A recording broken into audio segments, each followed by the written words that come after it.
boy. How are you, man? Good, Good? man. Good to see you. Good to see you. It's game time, man. How's it gonna be in the boxing ring, man? Oh, it's gonna feel amazing. I debuted. How you doing, brother? I debuted in boxing maybe like. That's the real BMF, right? Yes, sir. What's up, man? Oh shit. What's up? Familiar faces, man. What's up, fellas? I debuted in there like maybe, I don't know, 15, 16 years ago, and I had a ball. I had a great time. I fought a guy that had like 30 pro fights at the time. I had a couple MMA fights, I think maybe like under 10, and I had a great time. Now I'm a complete different fighter. I fought in MMA for 20 years, and though it's not my debut, it feels like my debut. There's a lot of mystery regarding these hands, and I can't wait to put them on fucking Nate's face, man, and show the world I'm the best boxer to come out of the UFC, hands down. How did this ultimately happen for you? Because, you know, we had talked about being under UFC contract and all that stuff. How did this ultimately come together? Shout out to my boy Dean Tool. Shout out to Fam Neo. And most important, God, you know. I wasn't planning on coming back to fighting or anything like that. Like I've said numerous times, I'm blessed. I don't have to compete for the money. I do it because I want to do it, you know. And this great deal came, and it came with great opponents. You know, the list of opponents and the possibilities of opponents was great. Something that made me want to wake up out of bed early and go run my miles and diet and do all the work that I got to do to get this shit done, you know. So I can't lie, man. I'm in a very good place, happy place. I've been in Vegas now since mid-January training, as everybody here knows, because most of you from MMA I see. My training camps are always in Florida with American Top Team, and close with my family, my kids. I see my kids every day when I'm back home. You know, a couple times I've had camps other places because whether it was an altitude or time differences, so I've left maybe 5-6 times. So I'm not really accustomed to that. But for this fight, especially my new handlers wanted me to get out of Miami. Too many distractions, too much bullshit. So I've been here in Vegas doing nothing but fucking training, man, getting in the best shape possible so I could end this motherfucker, man, and there could be no excuses about it. I heard he likes to box. I heard boxing is his thing. I dropped him with kicks, elbows, and knees last time, so now, you know, you get to take that away, so hopefully he's got like a fighting chance now. Shouldn't it be a Masvidal versus Nate Diaz versus Nate Diaz versus Masvidal since you won, or why is it? Just curious on the monitor. Well, you guys will see in the press conference that start going off on several things, because you're gonna see a lot of things that are funny, you know, with Nate Diaz. You know, he's I'll give you a little spoiler alert. He said he wouldn't fight unless he walked out second, like non-negotiable. Like, the fuck you talking about? Real fighters ain't motherfucking this is shit you pulling, and like that I got a list of shit that I'm gonna drop there. But that was one of the many things. And then another thing that he wanted was his name on top, or he wouldn't fight. So I'm like, do you want to fight? Or what, motherfuckers? You've been telling the whole world the same shit. Because back in the UFC, when I was fighting for titles and you were doing fucking nothing but picking your nose, you didn't want to scrap after I got done with them title fights. And it was the same DIVA-B. Now, finally, we got the deal done. It took, in totality, the deal took about a year, like 5 months with the UFC, and then another like 4 months with Nate, the Diva Diaz, you know? What's the game plan for this fight? The game plan is get in his fucking face and break it. Hit him to the body, because I know it's fucking, he got a weak ass body. I dropped him, I think one time with a good little body kick, you know, so I'm definitely gonna dig into the body, dig into his face, dig into the body, you know, and that's it, you know. There's no slamming, no choking, so those are my only options. Jorge, who's some of Applying the pressure too in the fight? I'll be doing it all in the boxing ring. I know I'm the superior athlete. I got faster hands, I got more power. And my cardio will be better as well by the time the fight comes around, you know. The only thing that kind of has going for him is that he went, I don't know, 10 rounds with this other dude not too long ago, so he's got a little bit more boxing freshness to him, but that don't mean shit when we get in there. What's your thoughts on the Jake Paul? Did you enjoy it? I thought sloppy on both ends. I was actually there live, and you know, as everybody knows that all you guys in MMA, I started with boxing. I first found boxing. Then I went into MMA, and I respect both sports so much. And one thing about boxing is at least come in there in fucking shape, man. You know, and at least do your job to everybody watching. Because we're not watching to watch two guys fucking fake guillotining and the other guy pointing at him and walking around the ring. People ain't doing that shit. And that's why I think I get so much love, because I put everything I got into this craft. And when I go out there, I'm going to show Nate why he shouldn't be smoking so many fucking blunts, you know? Jorge, do you think Jake's gonna win that fight with Mike Tyson in July? Man, I don't fucking know, bro. I don't know shit, man. About that fight, it's just so hard to call it. You know, I don't know Mike's he's 60 years old, right? Something like that. Like, damn, that's an old ass dude, bro.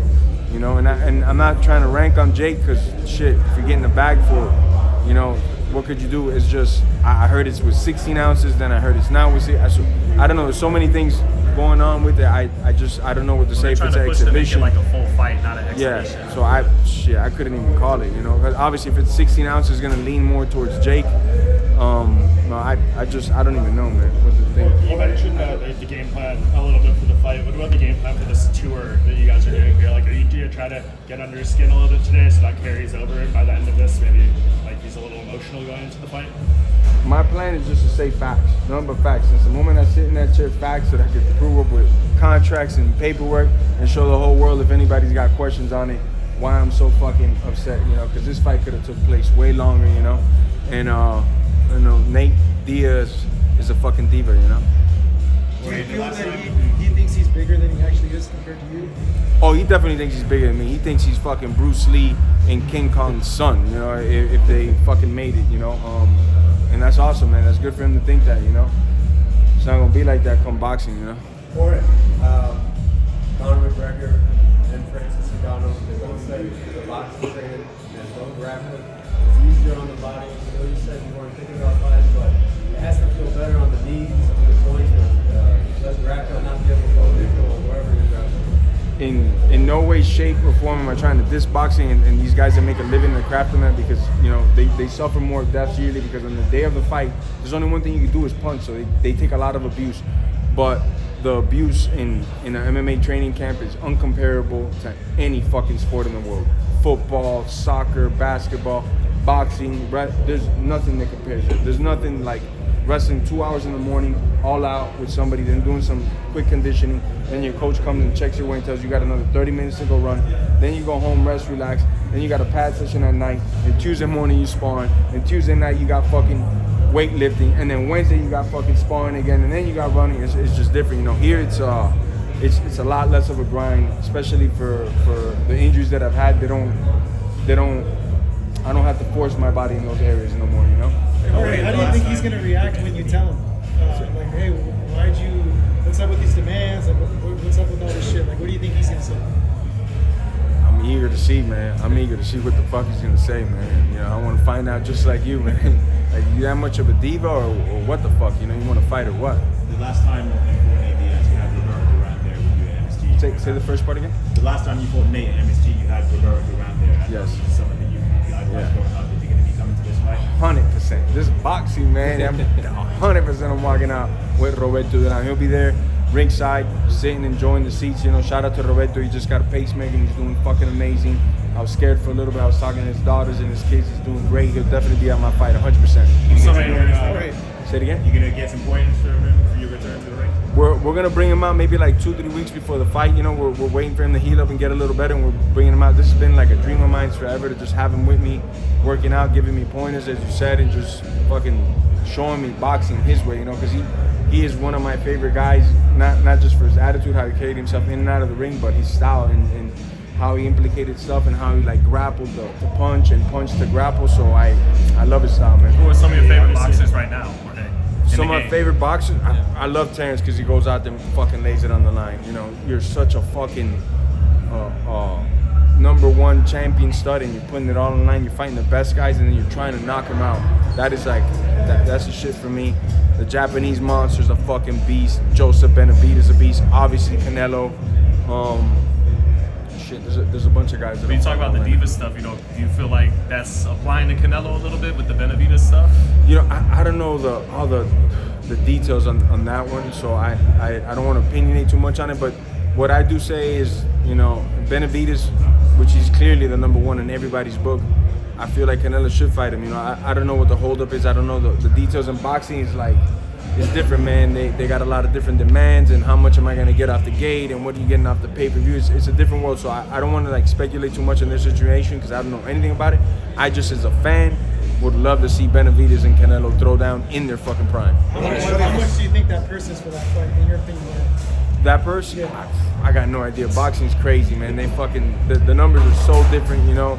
I think a fight is worth maybe like 30-40 mil, and then somebody comes and is like 150 million. So I don't want to opinionate nothing. Canelo asked for close to 200 I mean, I don't know. That's if I'm doing the math in my head, that's like what 2 million pay-per-views, something like that. Roughly, you got to sell 1.7 pay-per-views, 1 million. Fuck, that's a lot of Any fucking. fight predictions already for the Ryan-Garcia versus Devin Haney fight coming up? Man, Ryan, I'm thinking just like Oliver. He looks a little cuckoo right now, man. I wouldn't mind like an upset, you know, but I think Haney's just gonna pull it off. He's just gonna outbox him, you know. All right, you have that belt on your shoulder. It looks like you're making a bit of a statement. There's another fight in town that's got a similar looking belt on the line. Curious what your take is on that fight. Maybe someone needs to be reminded who the real BMF is. Not to take nothing away from Max, because I think he's one of the best ever. Gagey obviously does his thing as well, but I'm the OG of this shit, you know? That shit wouldn't be happening if it wasn't for me, one. And two, I definitely got to rub it in old Nate's face, you know what I'm saying? I know he's still sour as fuck about that, and that's when not that we ever had like a friendship, relationship or nothing, but that's when it started getting sour, when he started saying things like I'm a coward, I should have never took the belt, this and that. Like, motherfucker, a medical professional stopped me from doing further damage to you. Go talk to that motherfucker. Don't be mad at me calling me a coward, saying I was going to quit in the 4th and 5th round. And that's why I love it that my first match back is against this guy. So in my mind, there's nothing to settle, but at least I get to shut him up in his fucking head too as well. In the immediate aftermath of the first fight, you said you weren't satisfied because of the doctor stoppage. You wanted to knock him out. Yeah. So you have to knock him out this time. I think I could just box his ears off clean and it would be enough to make all my fans happy, his fans happy. But you guys know the nature of this beast. I want him fucking dead. I want him lying there 3-4 minutes unconscious, soul leaves, and then when it comes back, hopefully he's like a better person, you know? Are you done with MMA? Man, that is my favorite roller coaster, the favorite, best drug I've ever had. Fucking better than any sex, better than fucking any ice cream I've had. So I can never say I'm done with it. Am I like taking a break from it because I've done it for 20 years straight? Yeah, a little break ain't bad right now, especially for my body, you know. Just as we talked about earlier, it's a different grind, and I could box for a lot longer right now without having to put my body through that beatdown right now. How is it better Who's than going to be a UFC champion first, Kayla Harrison or Bo Nickel? Kayla, she's got way more fights, you know, and right after Holly Holm, who else you should fight? The champ, you know, there's no question in my mind, you know, that she should just go to fighting the champ after this. Bo's obviously not fighting anybody yet of that caliber. He's gonna get there eventually, as I've been saying since his first fight, but if it all goes right for Kayla, I mean, she wins this fight, and that's another person I've been talking about forever, because she's been my teammate, and I've been watching her literally rape motherfuckers on the mat. She's gonna be a champion. Are you Like, impressed there's when no she got stopping. down to 135? Like, did you think she's capable of that? Hella impressed, because at 145, she ain't got no body fat on. I've been around Kayla like 5-6 years now. At 145, she ain't got no body fat on her. And she lives a pretty strict life. She lives a fucking very strict life. So I know she used to hurt a little bit to get to 145. To get to 135 and she was chilling, she didn't look sucked out, just is a testament to show what a fucking animal she is. On that BMF title fight this weekend, The Rock put that on you. Yes, sir. You put that on Justin. And we got Mark Coleman this weekend. Talk to me about that. Fuck yeah, man. You know, when they put like bringing somebody from boxing, something like that, it's like, nah, you can't do this. This belt can only be put on by bad motherfuckers that come from this sport. They made their fucking claim to fame and their money from this fucking sport. So hearing that Mark Coleman's putting the belt, it's like, fucking yes, bro. Like, fuck yeah. I couldn't think of a better fucking guy to put it, especially what he just went through. And all the fucking great fights that he gave us, winning championships here, kicking ass over there in Pride, literally fought everybody he possibly could. And he's just a fucking, since I met him, he's probably one of the coolest human beings I've met, especially in the sport. You know? Who's the main event tomorrow between Alex and I got Pereira, man. I just love Pereira, man. Jamal Hill's a stud. He can fucking box, he can move, he can fucking dance it up in there, and he's fucking aggressive as hell. But he's also, you know, I don't know, he's pretty damn good on the ground too. Like, I've seen him, he doesn't have bad control on the ground. Is he gonna go for takedowns? I don't know. That'll be a big deciding factor. I think on the feet though, Pereira's got the experience, he's got a little bit more power, a little bit more versatile, he can kick as well, really good. So I think he can stop his movement. I think on the feet, I'm definitely leaning towards Pereira heavy. On the overall MMA, I lean a little bit more towards Jamal. So it's kind of like, you know, if Jamal goes for takedowns, it could be a long night for Pereira. That also costs a lot of gas as well, but I'm leaning towards Pereira, man. I really like this dude, man. Same day, June Spurs, who won better than you? You got a prediction for that? I don't. I fucking like both guys. Those are two guys that I like a lot, man. Both in such opposing styles, completely fucking different. Both guys are in the prime of their life, undefeated. I don't have a prediction for that. But if I was just to pick somebody right now, my thing could change a week from now. I think maybe Diva, you know, for right now, you know. But that could change next week, man, because both of them are fucking killers, man. Jorge, from your experience, is there like a stark difference from the mentality of a mixed martial artist and a boxer, or it's not that different? Definitely. There's a lot of differences. Both are fucking dogs. Both are willing to lay it all on the line and get after. But there is a difference, you know. I think boxing, once you've been doing it for a while and you get to a certain level, like you're 15 years old, you're like a national champion. You know, you might still get some whoopings in the gym as you're coming up on the rankings, but it's not like MMA how we get humbled, because I don't give a fuck who it is. Take, for example, like John Jones, right? And then he brings out Ryan Gordon, one of these top-notch grapplers. He's gonna get fucking humbled in many of the situations, you know, and that goes with, like, let's say for Pereira now, two-time UFC champion, current champion right now. He brings in like a guy like Bo Nick or somebody to come wrestle with him, he's gonna get fucking humbled. So in MMA, we have that thing as we're still climbing and we're still at the top, you're still getting humbled, and it's like, all right, cool, hit the reset button and keep fucking moving. I don't think it's so much like that in boxing. Does that keep you more in tune with like the warrior spirit kind of thing? Definitely with the warrior spirit, definitely with that humbleness, and definitely with the shit, I don't know it all. In the moment that I think that I do is when I fucking lost, you know? Who are you picturing to fight in boxing? Oh, that name's gonna get dropped on that day. We're already working on number 2 and number 3. Oh, really? Yeah. I just can't say nothing because I'll find my ass. I can't say names, but as soon as I get done with Buddy here, boom, that name will get dropped, you know? Jake Paul? It won't be that dude. I'm gonna some real fight. Nah, me personally, I'd never fight Roy, man. I'm a Florida boy. I love this dude. And if an angel came down and told me you're gonna knock him out in the first round, I still wouldn't care, man. That's Roy Jones, and he's a living legend to me. And obviously, he's way past his prime. So it's not. I'm not looking to take fights like that, you know. But you promoted him. So that was kind of definitely promoted him. Definitely promoted him. I also I went to like 3 different training camps before I settled with Jorge Capetillo here in Vegas. I went to Freddie Roach's. I went to Roy Jones, actually. I was there for about 10 days, and it was such an honor just to be with, in my personal opinion, maybe the greatest pound-for-pound guy of my generation, you know?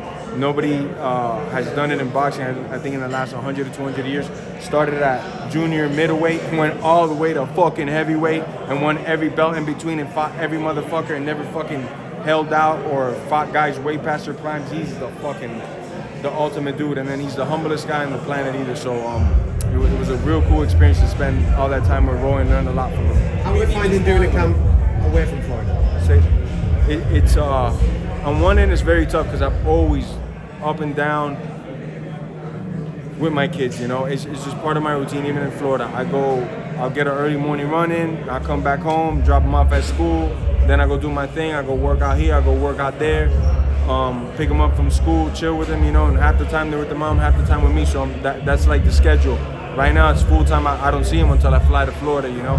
So it sucks and it hurts, but as far as like a physical thing going, like I just rest out all the time now. I'm not stuck in that Miami traffic because anywhere you go, it's like an hour and a half that way and 2 hours this way. So I got a lot of rest time in Vegas, and all my energy just goes into training, recuperating, and eating clean. Who's some of the people that you've been sparring with up here in Vegas? Any specific names? I mean, we got a couple dudes that I've been working with. A couple guys, a guy that I used actually for the Nate Diaz camp the first time that I fought him. Similar style. Saul Almeida. He's got a bunch of pro boxing matches, has like over 20 of them, and I think maybe has like 23 or 24 MMA bouts. Same body type, same hand speed. He was like, when I fought Nate, this was like the best guy that I ever could have brought in. I also got a couple up-and-coming pros that have been working with me, some amateurs. Man, Vegas is just full of boxing talent. On any random day, I could get an ex-world champion, amateur this, amateur that. So I'm in the right place for boxing. Just like American Top Team, in my opinion, is the best gym in the fucking world for MMA. Vegas is the right place for me to be at as far as boxing goes. Okay, name your top 5 pound-for-pound fighters in boxing. Of all time? No, right now, and then all time as well. Right now, I got to put Terrence in there. Yeah, Terrence got to be number one, I think, right now, you know. The monster. I just hope that he stays a little bit more active, obviously, and he gets his next fight soon. Canelo's got to be in that top 3 for a fact if he's number 2 or number 3. I think Gervonta's hasn't fought like the best guys right now yet, but everybody's fought he's fucking utterly beat except Isaac Pitbull Cruz. That's the only fight that he's had that was close, and that guy's a fucking monster. So I definitely put Gervonta in my top 5 list. The Japanese monster's a fucking monster, man. And number 5, let me see.